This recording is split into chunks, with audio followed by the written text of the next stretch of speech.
News 24 తెలుగుకి స్వాగతం. నా పేరు రావలి. వార్తల్లో ముఖ్యాంశాలు ఇప్పుడు చూద్దాం. ఆంధ్రప్రదేశ్లో భారత రాజ్యాంగం అమలు కావడం లేదని మంత్రి నారా లోకేష్ రాసిన రెడ్ బుక్ రాజ్యాంగం నడుస్తుందని పీడిక రాజన్న ద్వారా విమర్శించారు.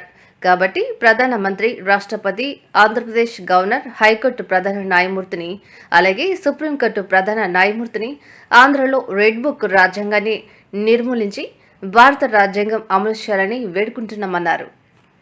రెడ్ బుక్ రాజ్యాంగం ఎన్నోసార్లు చూపించారు, ఎన్నో మీటింగుల్లో దాని ప్రకారమే నడుస్తుంది. కాబట్టి బాధాకరం.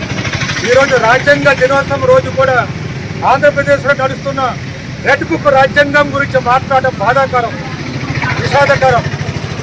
కాబట్టి మళ్ళీ నేను మనవి చేసుకుంటున్నాను, గౌరవ ప్రధానమంత్రి గారికి, గౌరవ సుప్రీంకోర్టు న్యాయమూర్తి గారికి, గౌరవ ఆంధ్రప్రదేశ్ ప్రధాన న్యాయమూర్తి గారికి, గౌరవ రాష్ట్రపతి గారికి మీరు కనుగొ చేసుకొని ఆంధ్రప్రదేశ్లో జరుగుతున్న అన్యాయాలు, అకృత్యాలు, రకరకాల కేసులు, ఎవరు మాట్లాడతారు కేసులు, ఎవరు గట్టి కలుగుతారు కేసులు పెడుతున్నారు. కాబట్టి ఆంధ్రప్రదేశ్ మీద దృష్టి సారించి ఈ రెడ్ బుక్ రాజ్యాంగాన్ని నిర్మూలించి బాబాసాహెబ్ అంబేద్కర్ రాసిన రాజ్యాంగాన్ని ఈ అమలు జరిగేటువంటి చేయాలని కోరుకుంటూ నేను సెలవు తీసుకుంటున్నాను.